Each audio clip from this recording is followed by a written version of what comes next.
You're watching BCTV. We're all about Brantford.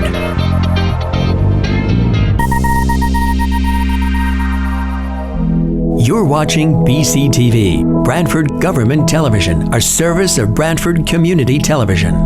This program is brought to you in part through the support of the town of Brantford.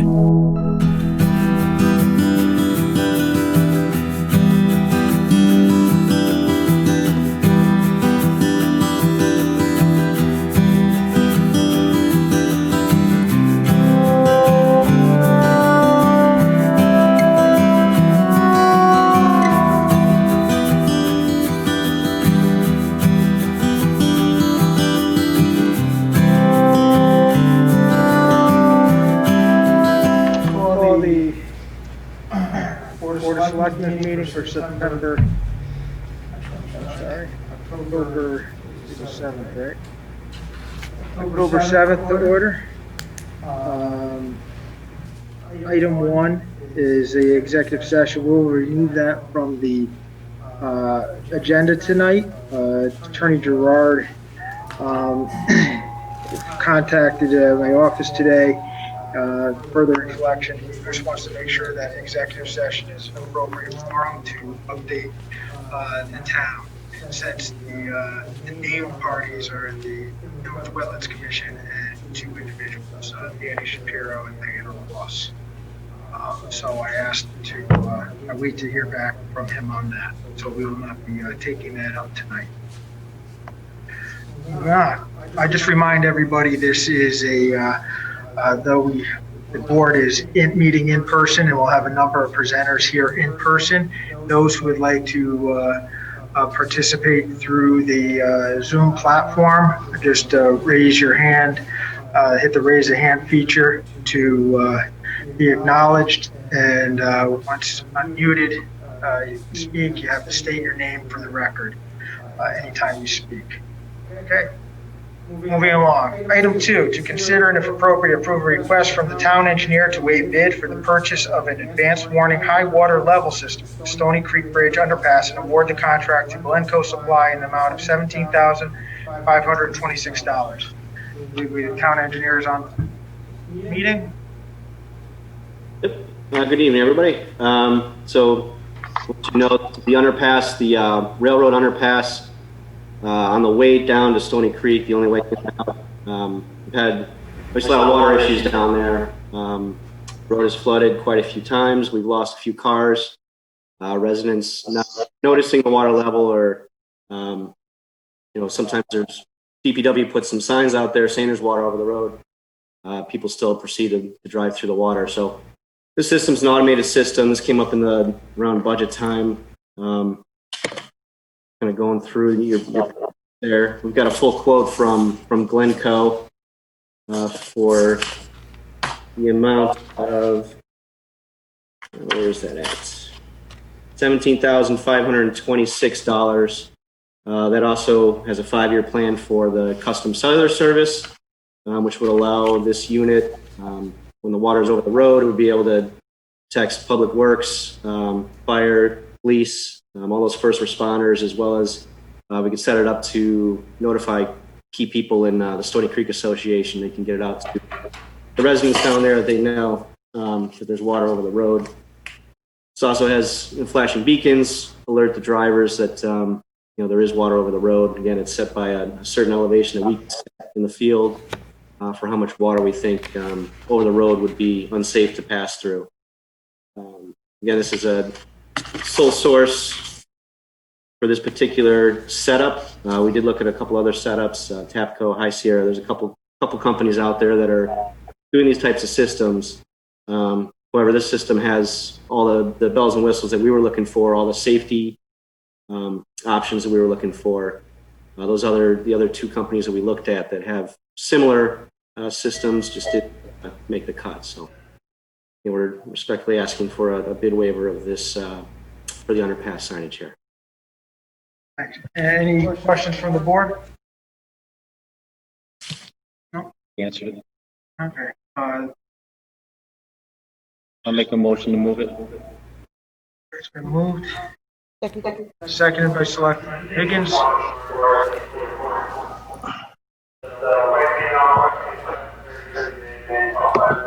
Okay, all in favor, say aye.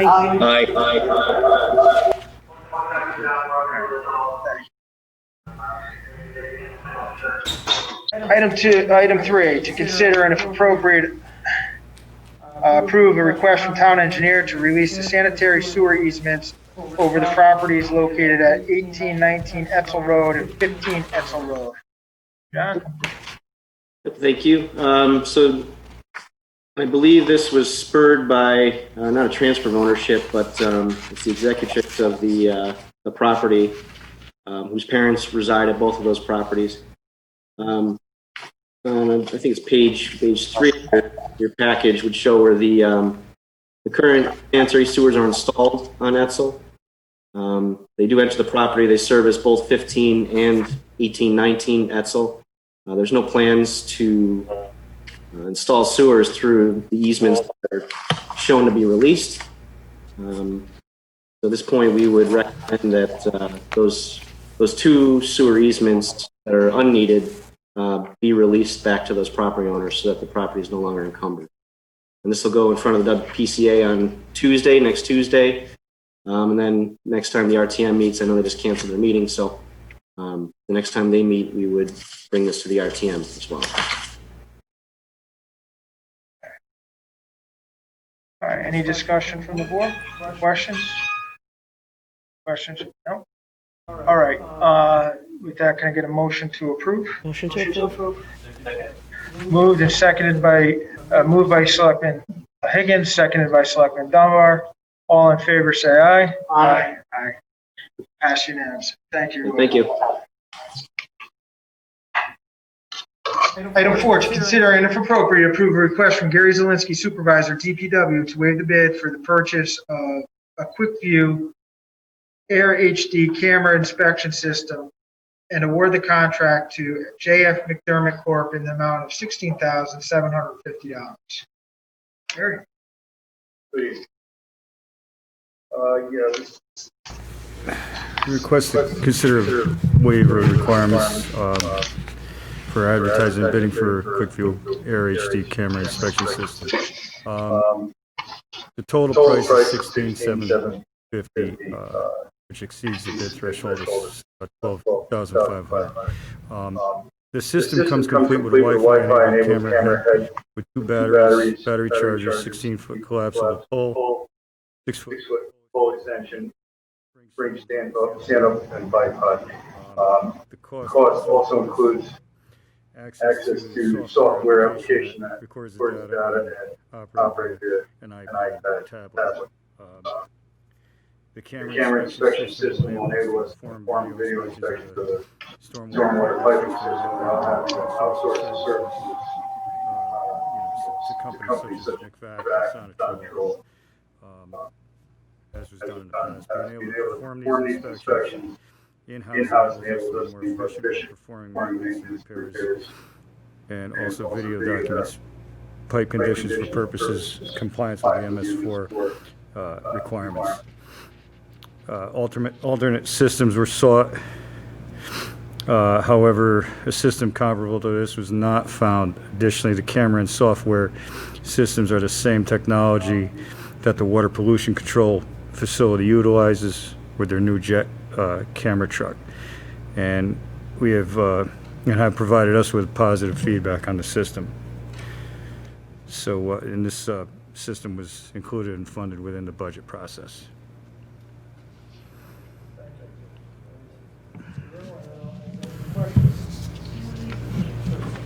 Gary, just for general information, When you called Sonitrol, generally speaking, what was the cost to the town? Oh, it was an hourly rate. I don't have that rate offhand, but it was quite expensive. Sorry? It was quite expensive. It really did add up. so even though we're spending a little bit more money Yeah, now, actually, we'll be saving money. Yes, yeah, it's just more efficient. We're not held to the contractors we're not held at their mercy. So we can actually, we'll have it on hand and we can go out and see what's going on in the pipe.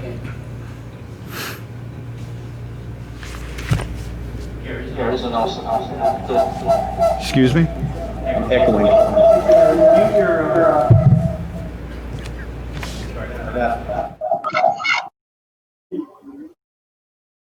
I think the key thing here is that it integrates with wastewater, and that's going to be important for a lot of the other work that you're going to be doing throughout the years, because you work good with them all the time. I think that's the key thing that people needed to know.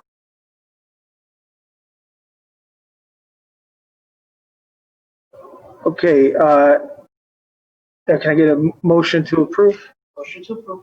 I'll second. Moved by Selectman Higgins, seconded by Selectman Dunbar. All in favor, say aye. Aye. Pass unanimously. Thank you.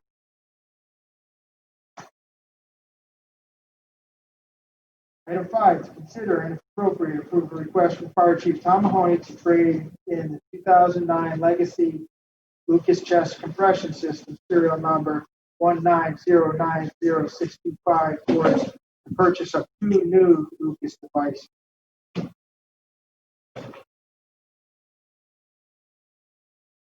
Hello, everybody.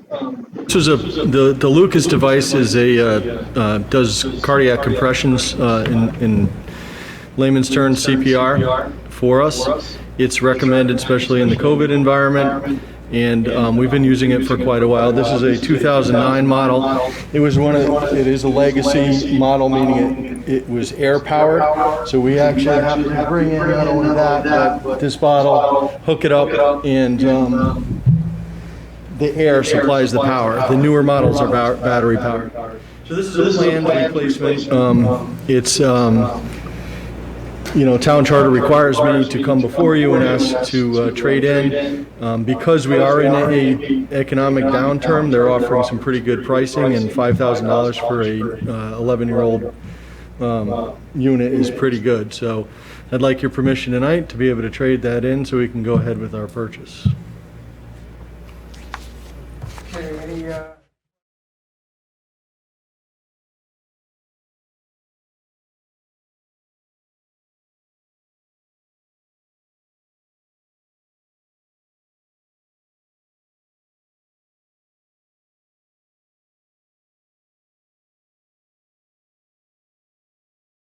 Six, to consider if appropriate approve a request from Fire Chief Thomas Mahoney to transfer the ownership of 2010 Ford F-350 ambulance VIN number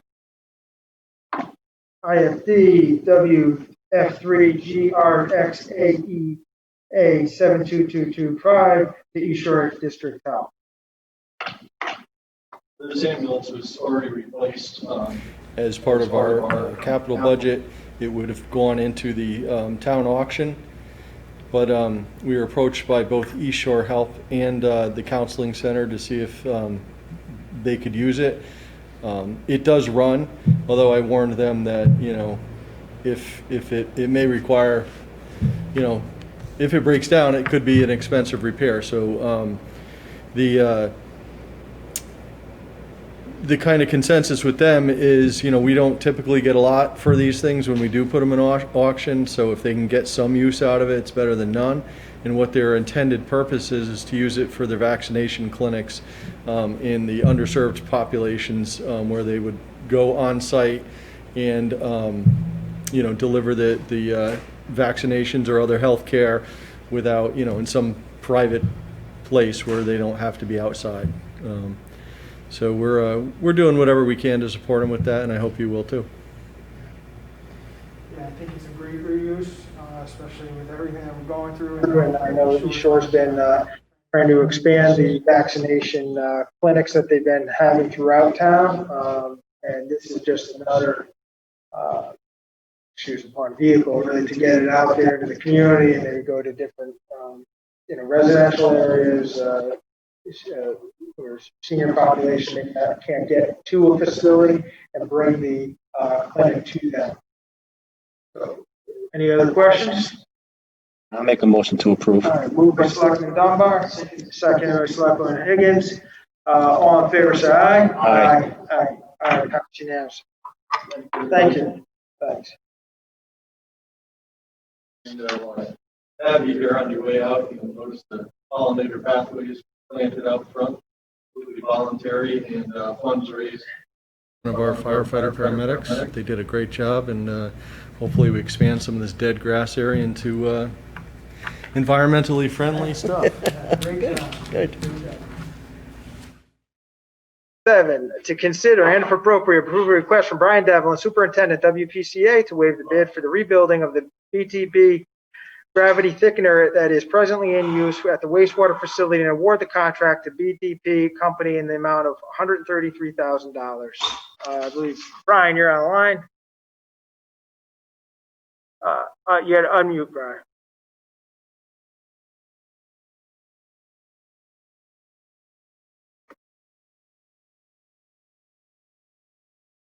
Unmute. Yes, how you doing, Brian Devlin, Superintendent, Water Pollution Control Facility. Hang on. Can you hear me? Yeah, go ahead, Brian. Okay. Yeah, the particular BDP gravity belt thickener, it's 18 years old. It's been working 2 to 4 hours a day, 7 days a week. We had some issues the last 6 months with the belt press apparatus. So we had the company come down and give us a price on a rebuild instead of a brand new unit, and they came in at 133 and 133,000. And what I like to point out is the belt press. The more we dewater the sludge, the less tanker trucks we will use, and the return on investment for it being close to 19 years old. I actually had them do an assessment on the unit, and it will last just as long if we bought a new one. That engineers estimated that it would be like $653,000. This came in at $133,000, and just if it was down for 3-4 months, it would be that much for trucks. That's what it would cost us. So I think it's a good investment at this time, being that it's hitting 19 years old, to have it refurbished, and it would definitely pay itself back in a couple of years just on the efficiency of the sludge dewater. Yeah, and if I could just expand a little bit on, a few years ago, we had AECOM do an evaluation. I believe it was AECOM, right, Brian? Yes, The AECOM did a evaluation of the plant. We asked them to do an evaluation at the plant. What would they see would need to be replaced or some improvements over the next 10 years? This particular piece of equipment, as Brian said, they recommended would have to be replaced. And if we were to pull the existing equipment completely out of the building, replace it with an entirely new piece, it was estimated to be $650,000. So having the company that actually builds this came in and looked at it, and they did an evaluation. They said, with the amount of equipment isn't subject to necessarily the wear and tear, it's, that's still all salvageable and should be kept. And therefore, they said just replace the wear parts, and they could do that for significantly less, $133,000. So, we had met myself, and this is, I think, Dan was still here at the time, Brian, the finance director, and to evaluate this option. And, we felt it meets the needs of the plant while it's being sensitive to the budget. Although we had initially, this was part of a $6 million capital improvement plan to the facility. Right. And if that's said, any other questions? No, I think it's Go ahead. I think it's also important to know that this is something that you can't just go out to other companies for, because these parts are unique to the system. And as I talked to Brian earlier today, anybody that wanted to do the work would have to buy the parts from this company. So this is the best way to go. Okay. All right, with that, can I get a motion to approve? Motion to approve. Motion made by Selectman Higgins, seconded by Selectman Dunbar. All in favor, say aye. Aye. Passes unanimously. Thank you, Brian. Thank you very much. Item 8, to consider and if appropriate, approve a recommendation from the Public Building Commission and the Daniel Cosgrove Animal Shelter Commission to waive the bid for the architectural and design services for the Daniel Cosgrove Animal Shelter renovation and expansion project and award the contract to Joe Seapot Architects in the amount of $90,000. I believe Laura is here. You do have the fee proposal. I don't know if Laura may want to just come up just in case of questions. This Joe Seapot Architects has been working on the project. Was the architect for when the shelter was originally built 17 years ago, as well. I believe he was involved with cat room expansion.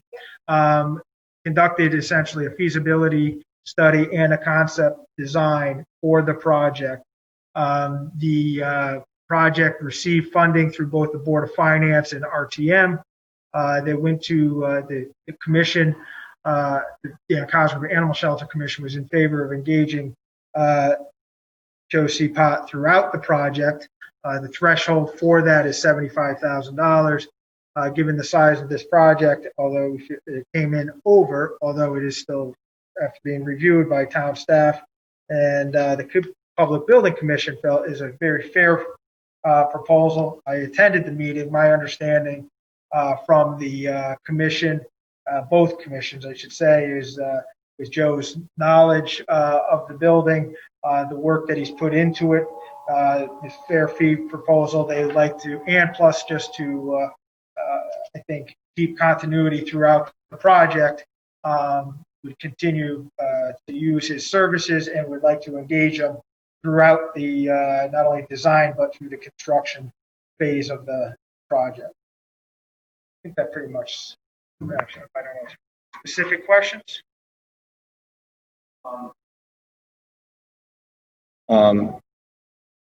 One, I actually brought this up several months ago in Laura's office, concerned about the fact that we had people working on the project before the project was even approved.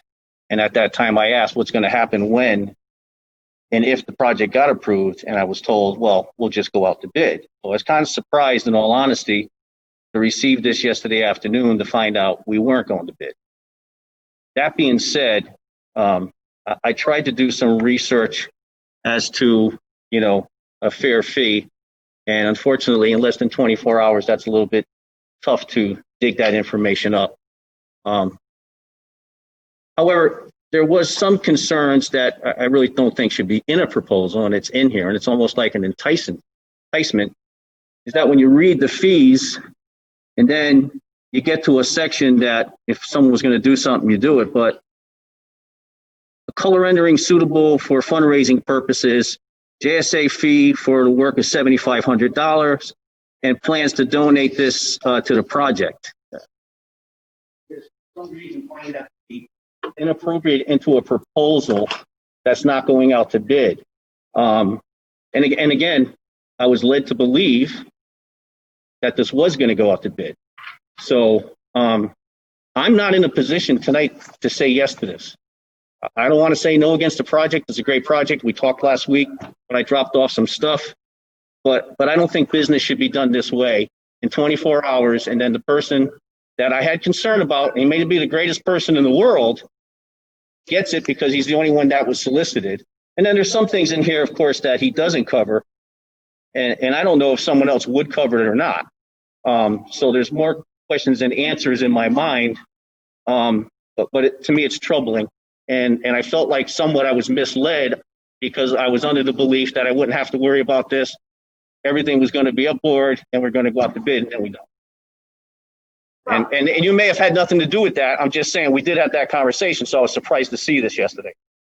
Well, I think a couple things. I think the commission's goal was to process everything that was going on. After they spoke about it, they decided that they wanted to move forward with Joe Seapot because he has been involved right from the beginning, and he's the original architect on the building.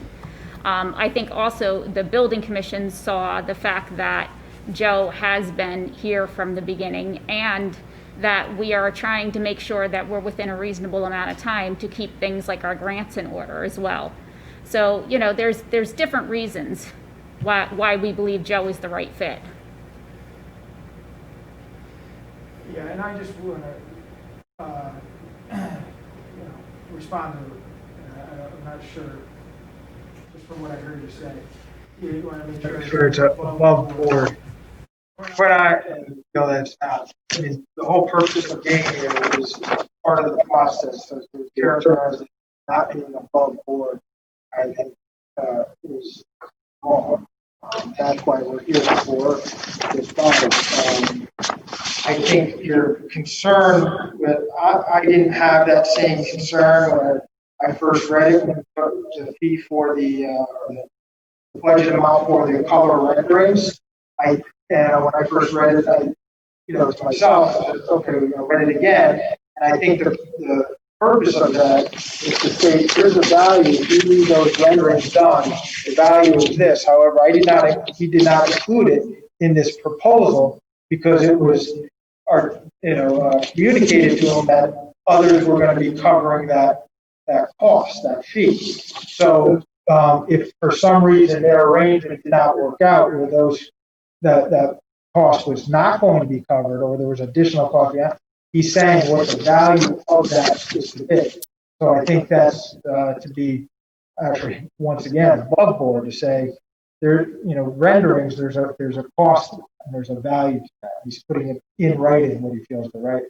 Oh, I'm aware of that. I mean, that's what he says the cost is, but absent having anybody else's input as to what a fair fee is and what cost of renderings and so forth is a little difficult. And again, I'll go back to getting this only 24 hours before. It was kind of tough to go out and reach out to people to get that information. I did reach out to you and I got some information back, but I was doing that for every other item that we had because we had a bunch of items tonight. And I'm just going to say I'm uncomfortable with the way it took place, with the way it's written, and I won't be supporting it tonight. Okay. And I understand the agenda went out 24 hours ago, but this was submitted to the Public Building Commission and was reviewed by the commission, who then made the recommendation to. I totally understand that, but I'm the one that has to vote tonight. So I just got it. No, I realize that. I went to the minutes. I saw it. They were presented exactly this item that you had gotten that day. I just want to clarify for the record for the people listening. Make it as clear. It is now. All right. Well, Selectman Dunbar stated that he's not going to support this. It doesn't make sense to go to a vote at that point. I don't know. Do you feel, Selectman Dunbar, that you need time, or you just are not supportive of, you stated about just having this 24 hours ago. Is it time that you need and additional questions that you need? I think I would like to get some information as to the fair value. I don't want to shoot this down. I do not. It's important. It needs to get done. It's the manner and the way it took place. It's the process. And so, if you want to re-refer it to the next meeting and give the opportunity to get some information, I'm with that. Again, I'm not trying to stop the project. The project wouldn't be stopped even if I said no tonight. Well, because all you would have to do is go out and get a couple other bids, and it would go through one way or the other if you wanted to. So, I know the process. I'm not trying to do that, but I don't have enough information right now, and I don't feel that I have enough information to vote for this in the manner in which I see it, and I like to get some clarity on some of my concerns. So if re-referring it to the next meeting would be better for everyone, then I just as soon do that, because I don't want to say no. I don't. So I'd like to have time to try to get answers to my concerns. Okay. And I'll take that from anybody, but. Next meeting in November? What's that? Next November. For us, we could call a special. Yeah. Whenever Selectman Dunbar feels that he has the information. Is that a major issue for you, 2 weeks with your timeline? I just need to start moving on things because I'm concerned about the grants. You know, for me, that's my biggest concern. I don't want to lose the grants. When did you need to have that grant? So the large grant that we have expires in March. And the 2 other smaller grants expire in February. So we need to get moving, is what you're saying. Okay. I would guess that anything that you needed to start putting together, you could do. I don't see the project being stopped in any way. Well, we would have to engage the architect to get, he's pretty much. I pretty much think he's already engaged, so I think there's enough stuff going. He's I understand. exhausted with his obligation, that's why we came forward rather than, let's bring it now at the time.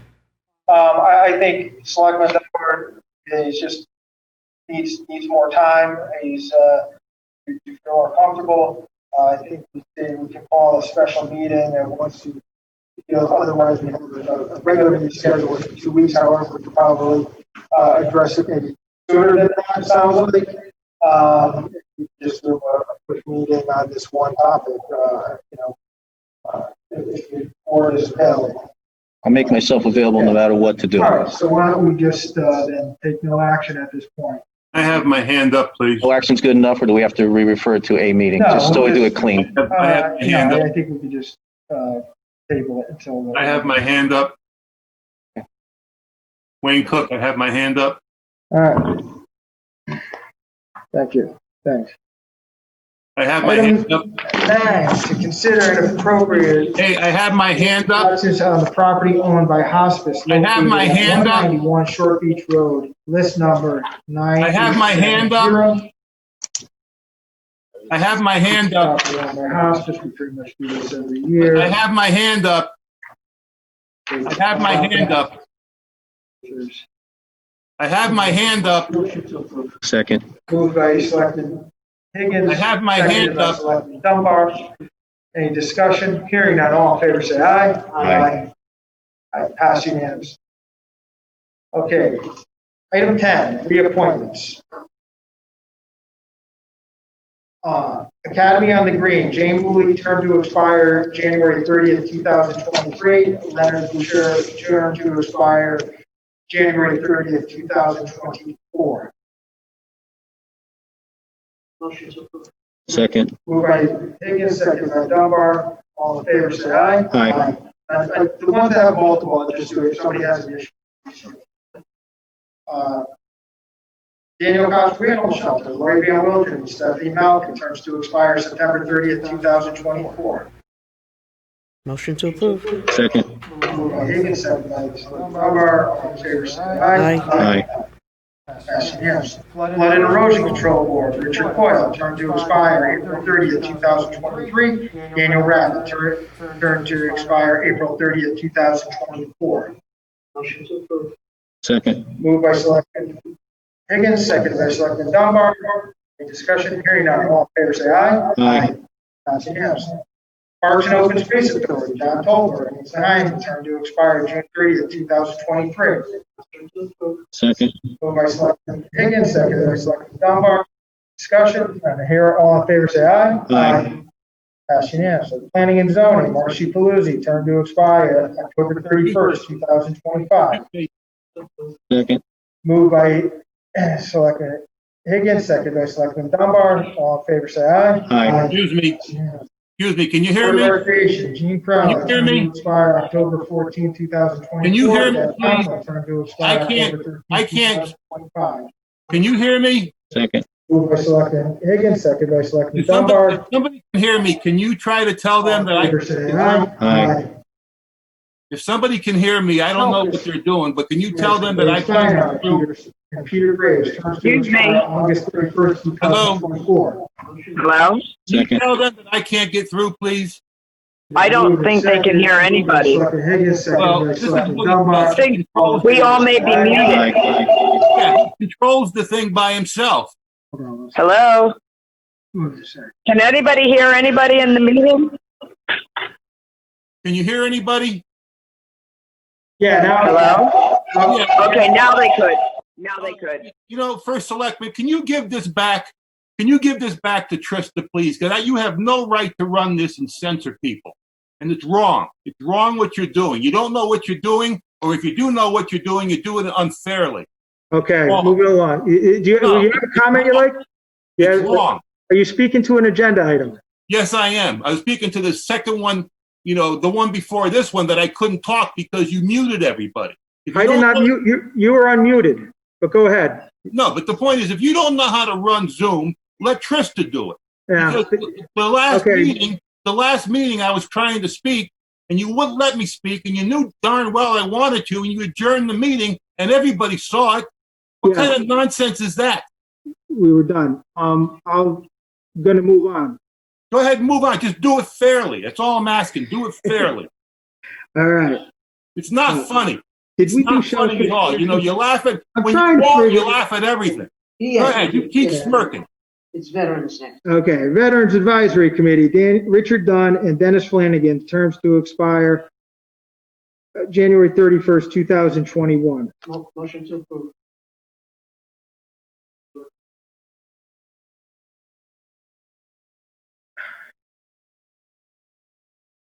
Krista, is that expiration date correct? That's 3 years on the, yeah. Yeah, some of these reappointments are very old. I don't have the list right in front of me. Okay, we'll just do it. Catch some of them up. Okay. All right. Moved by Selectman Higgins, right? Yes. And second by Selectman Dunbar. Any discussion? Hearing none. All in favor, say aye. Aye. Passed unanimously. Young's Pond Commission, Paul Blackstone, term to expire April 30th, 2024. Motion to approve. Moved by Selectman Higgins, seconded by Selectman Dunbar. Any discussion? Hearing none. All in favor, say aye. Aye. Appointments, Cable Advisory, John Hartwell and Matt Kelsey, terms to expire June 30th, 2022. Motion to approve. Moved by Selectman Higgins, seconded by Selectman Dunbar. Any discussion? Hearing none. All in favor, say aye. Aye. Flood and Erosion Control, Cinda Cash, to fill a vacancy left by Donald Ballou, term to expire April 30th, 2018. Gotta be approved. Oh, yeah, term to, it's got to be, all right, well, to fill that The vacancy. vacancy. All right, motion to approve. Wait. All right, it's been moved to second, and we'll fill in the date for that. All right, My apologies. Yeah, I'll adjust the term on that. okay, it's been moved and seconded. All in favor, say aye. Aye. It's been passed unanimously. Veterans Advisory Committee, Adrian Bonenberger, to fill a vacancy left by Richard Hansen, term to expire January 31st, 2023. Motion to approve. Been moved by Selectman Higgins, seconded by Selectman Dunbar. Any discussion? Hearing none. All in favor, say aye. Aye. Passed unanimously. All right. Just a little bit of house cleaning. So this date we know is passed, but this is a proclamation that typically the Board of Selectmen read every year as part of our Tree City USA grant process. We had been canceled meetings at that point because COVID had hit. However, we did not only have a Arbor Day planting of a tree, but we had a number of trees, I think, that we had planted throughout the spring, but we did plant one on that day. So I will now just read this. Arbor Day, April 24th, 2020. Whereas in 1872, J. Sterling Morton proposed to the Nebraska Board of Agriculture that a special day be set aside for the planting of trees, and whereas a holiday called Arbor Day was first observed with the planting of more than 1 million trees in Nebraska, and whereas Arbor Day is now observed throughout the nations and the world, and whereas trees can reduce the erosion of our precious topsoil by wind and water, cut heating and cooling costs, moderate temperature, clean the air, produce life-giving oxygen, and provide habitat for wildlife. And whereas trees are a renewable resource giving us paper, wood for our homes, fuel for fires, and countless other wood products. And whereas trees in our city increase property values, enhance the economic vitality of business areas and beautify our community. And whereas trees, wherever they are planted, are a source of joy and spiritual renewal. Now, therefore, we, the Board of Selectmen of the Town of Brantford, do hereby proclaim April 24th, 2020 as Arbor Day in the Town of Brantford and urge all residents to plant trees to gladden the heart and promote the well-being of this for future generations. I have a motion to approve that proclamation. Moved, seconded. Discussion?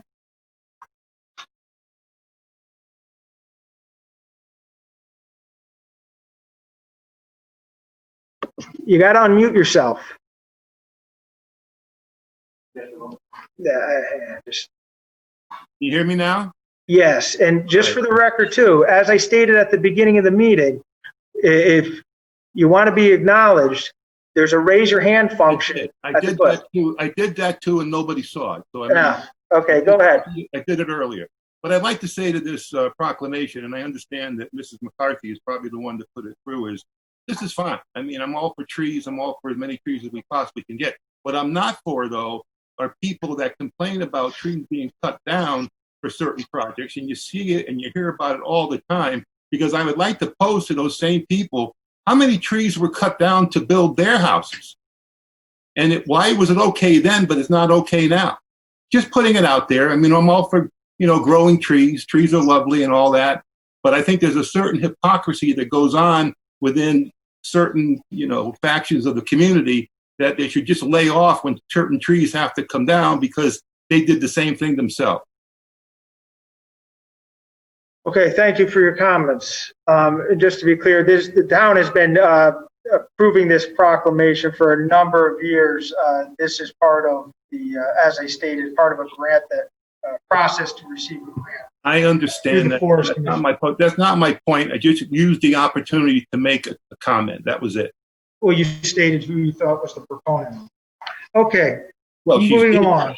Well, moving along. Any other business?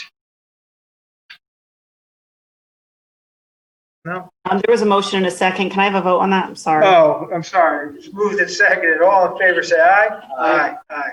I have a comment, please. You're gonna pass unanimously. Go ahead. Under other business, you have a comment?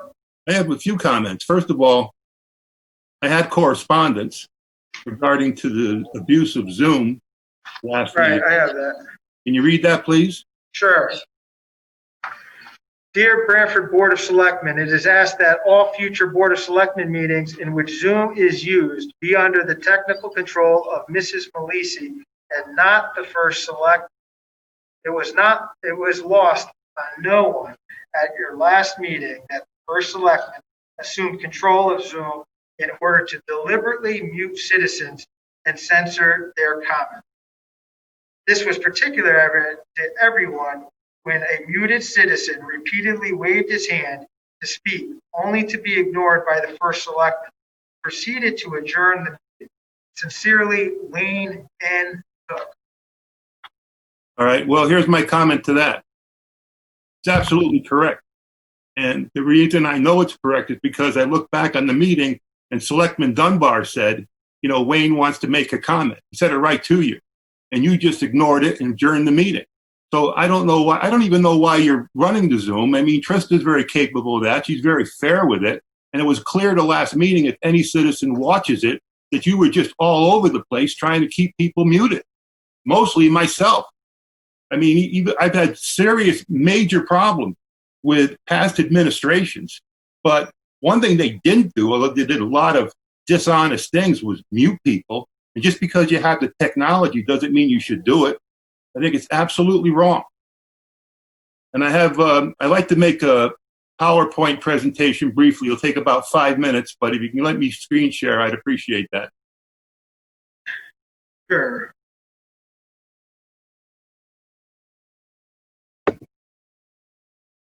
But I will just address your letter while I pull this up. All right, that's fine. As far as deliberately muting, and as I stated in the beginning of the meeting and other meetings, I believe even at that meeting, when they have the Zoom, it's hard for others to hear when people continue to shout out answers and yell. So we have to have some control of who's speaking and when they speak. That's why it's stated to use the raise your hand, you'll be unmuted.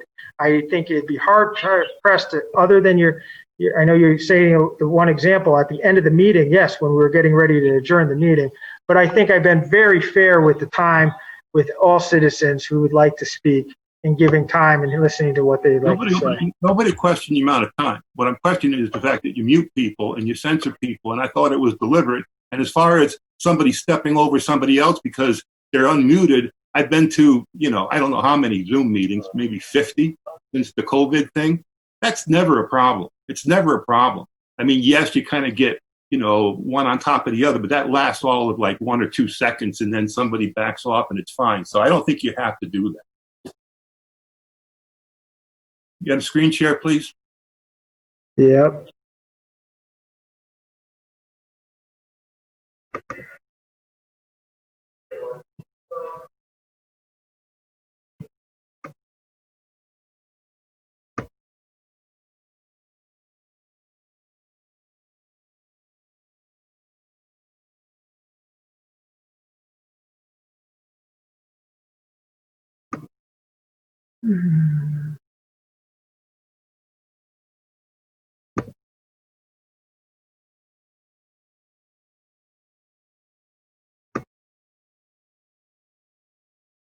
Go ahead. Go ahead. Okay. You sharing your screen? Yeah, hang on.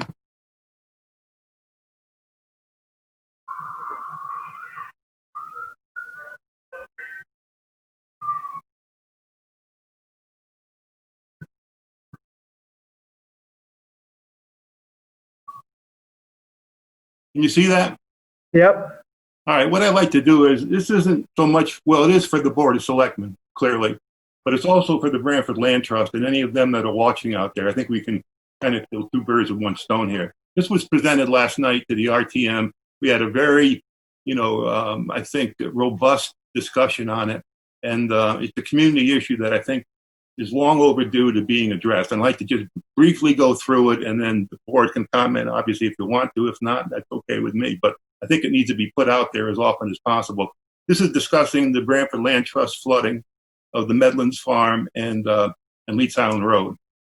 And it was caused by the Land Trust illegal removal, my opinion, but I think a lot of people hold the opinion of the berm that was underneath this catwalk and the construction of a catwalk in the coastal wetlands with, here's the point, and I hope the Land Trust people are listening to this, no permit. No permit. The Branford Land Trust, specifically Bill Horn and John Lust, removed the old earthen berm in the coastal wetlands with no approval from any town or state agency. As the Army Corps of Engineers later admitted to, the one approval they did get was granted on the basis of false information. Prior to the berm removal, no notice is sent to adjacent property owners. It wasn't just Jay's piece. A lot of people were flooded down there and continue to be. Since the berm removal, extensive flooding of adjacent properties and Route 146 has occurred, the Land Trust, specifically its president, Peter Raymond, claims that the flood is due to sea level rise. Who's responsible? These 3 individuals primarily. President of the Land Trust, Peter Raymond, Bill Horn, who was the project engineer for the catwalk, and John Lust, who designed the project. All 3 of them should know better. And that's my opinion, but that's the way I feel about it. What does it do? Cause erosion and destruction of farmland and wildlife by the Land Trust saltwater flood. Also, it causes corrosive damage to vehicles, destruction of the structural integrity of Route 146, and life-threatening obstacles to emergency vehicles trying to get by. And again, you look at this water, this is not during a hurricane. This is during like a rather moderate, I would say, rainstorm. It doesn't have to be a huge torrential downpour. Results of the lawsuit, because Jay had to sue for them, to compensate him and make it right down there, cost the Medlin family $100,000. And they couldn't continue because of the greater resources of the Land Trust Insurance Company. Jay was forced into a $16,000 settlement, which is paltry. And not only that, but the Land Trust, because they don't want it known what they did out there, put a gag clause on Jay that, said that he can't speak about this incident at all. The berm was never replaced. and the flooding continues, and all the harmful effects we just went over remain. Public officials did nothing. If you don't believe me, ask Jay. They went down there, looked around, presented lip service, but nothing was done. And that's both the town, you can see some of the people, I don't have to name them, and the state. And, they did nothing, nor did the DEP, the DEEP. They, it was largely their responsibility too, and they did nothing. Everyone turned their back on that situation, and specifically the Medlin family.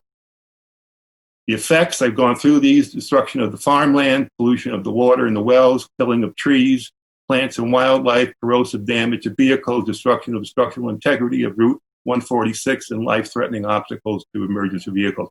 Just as a side, my family owns about 3 acres on Jarvis Creek. Was bought back in the 1800s by my great-grandfather Samuel to, cultivate or to harvest salt hay. And, we don't spend a lot of time there, of course, but, I will tell you this, and Jay pointed these out to me, that all the trees are dead, that, are along the bank. Why? Because of the flooding. I mean, trees that were there for a long, long time. So how's that for Arbor Day? To the Brantford Land Trust, and I hope they're listening because it's extremely important. 3 things you should do: fix the berm to stop the flooding, and compensate Jay Medlin in particular for what you did to his property and his business. And these 3 individuals did it, and they should lead the way to making it right. And that's, quite frankly, this is what I said last night, since the first selectman has ignored the problem, the RTM must assume responsibility and represent the town's interest for public safety reasons alone. And based upon the discussion last night, I think that might be starting to happen, but still, the land trust has to step up. Okay, now that said, I would like to, ask the Board of Selectmen to comment on this. I think it's important, particularly the first selectman. And secondly, for the Brantford Land Trust to attend the RTM meetings, primarily the officers and whomever, and give their side of it. Maybe we're missing something. I don't think we are, but let's hear what they have to say. So I think it's a good forum to put it out. Thank you for listening. And that's all for tonight. Wayne, I think you are missing something. I'm not. Excuse me. Yeah. You have to state your name before speaking. Oh, sorry. Shirley McCarthy. Wayne, I do think you're missing something. I'm not on the board of the land trust, but I've heard a number of people talk about it, and I've heard a completely different story. So I'm not sure whose database is correct, but my understanding was settled to the mutual satisfaction of both parties. No, far from it. Raymond wasn't even president of the land trust when this happened. So he wasn't president when it happened, but he came up with this theory that it was the sea level rise that caused it. And to that point, Shirley, and I hear what you're saying. I mean, you're a fair person for the most part, and I know there were 2 sides of the issue. But here's what happened: there was no flooding down there ever, not to this extent. Certainly never to this extent. They took out the berm, and all of a sudden there's flooding. Coincidence? I don't think so. I really don't think so. And unless, all of a sudden the sea got higher, you can't blame that on the sea level rise. So I think that the facts, that one particular fact, speaks for itself. Why did it happen just after the berm came out? Why? Okay. All right. Okay. I guess I don't know if anyone else has a comment or response. I will provide. Jamie, this is Gail. This is Gail Ramey. I am on the board of the Land Trust. Okay, you'd like to speak? And I'd like to just say briefly that this matter has gone on for some number of years, and there was a very thorough investigation held by parties that were considered to be objective, and it was determined that it was not due to the berm, that there was flooding, and that it was not the fault of the land trust because there was also the state involved in the creation of the berm. And the settlement was determined to be mutually satisfactory. That's all I can say about it. Oh. It has been brought, it's been brought to conclusion. This is old news now. This is all over and done with. So, and it's actually, it's not a town issue. It's an issue that is between the two parties. So, and I think you'll also see that there have, excuse me, I'm speaking. Well, you said you were over. I am speaking. I haven't finished my 2 minutes. And I'd also like to say that there have been statements in the newspapers that are much more accurate than my statement right now. But this is just to give you a simple nutshell that there is another version of this story. Thank you very much. There's another version. I don't know this. Thank you. Thank you. There's another version. Yes, could we move on, please? I feel that there's been plenty of time given to one side. I want an answer to that, please. Here's what I want to say. That is completely, as far as I understand it, incorrect. Okay. Okay, great. No, Thank you for your input, Wayne. I want to say why. All right? I got like 2 minutes to say this. I have certainly the right to say this.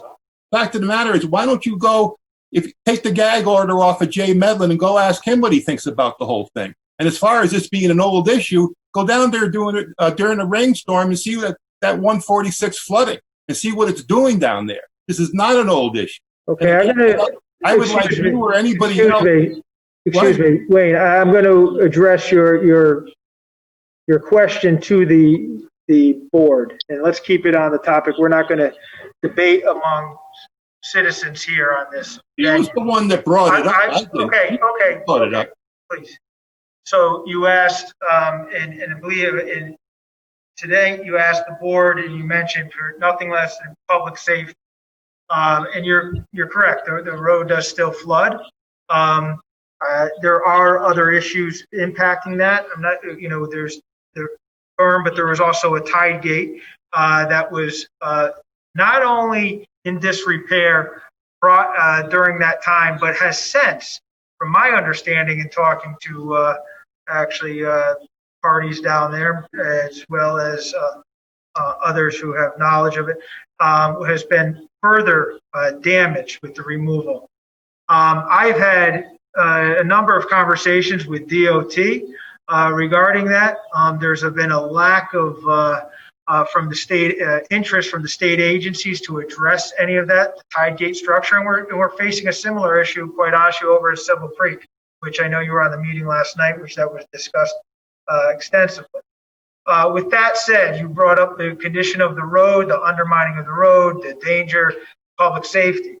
We did then, although it is state infrastructure, again, had a meeting up with the DOT commissioner, and I believe it was a deputy commissioner of planning, expressed our concerns, both not only Brantford, but Guilford as well, expressed our concerns with 146. We had then submitted for funding for a study, which just got kicked off, I believe, this past week or two, which our town planner, our town engineer, as well as Guilford's town planner and town engineer are involved with through our COG. And we are looking at the resiliency of 146 due to the impact, due to the not only the current conditions, but also future sea level rise. So it is being addressed. That's fine. And I appreciate. No, hang on a second, please. Again, it does not eliminate the fact that the flooding occurred only when the berm came down. As far as your reference to the floodgate was in disrepair long before the berm came down, and you didn't have flooding like that. As far as your reaction in terms of the state agencies, whatever, I'm sorry, but this might be something you've just recently done, but there were years and years and years when Jay was just basically pleading to you to do something that you and nobody else helped at all. So this is not going to go away. And contrary to what the lady just said, this is not an old issue. Believe me, we are on this. The RTM is on this. And again, I hope the lady, I don't know what her name is, Gail, I hope she goes back to the land trust and say, go to the RTM meetings and explain yourself, because we'll be there waiting. Thank you. And just to, for the residents listening, this was not anything that occurred recently. This was actually shortly after I took office and ongoing in our communications with the various state agencies. Myself, as well as Representative Scanlon, participated in a number of those meetings and calls. One last thing, please. One last thing. It's not. I'll give you 1 minute. One last thing, quickly. Let's not lose sight of the fact that all of this was done without permit. Okay. All of this was done without permit. Any other comments?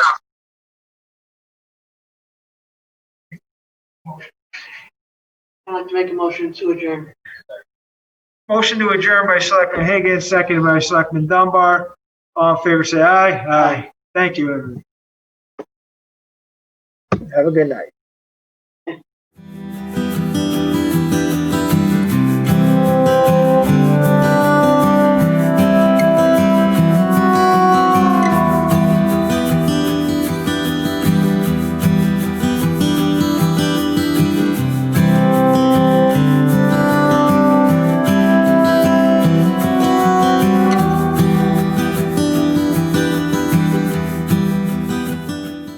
This program was brought to you in part through the support of the Town of Brantford. Watch town meetings and other videos on demand at BrantfordTV.org.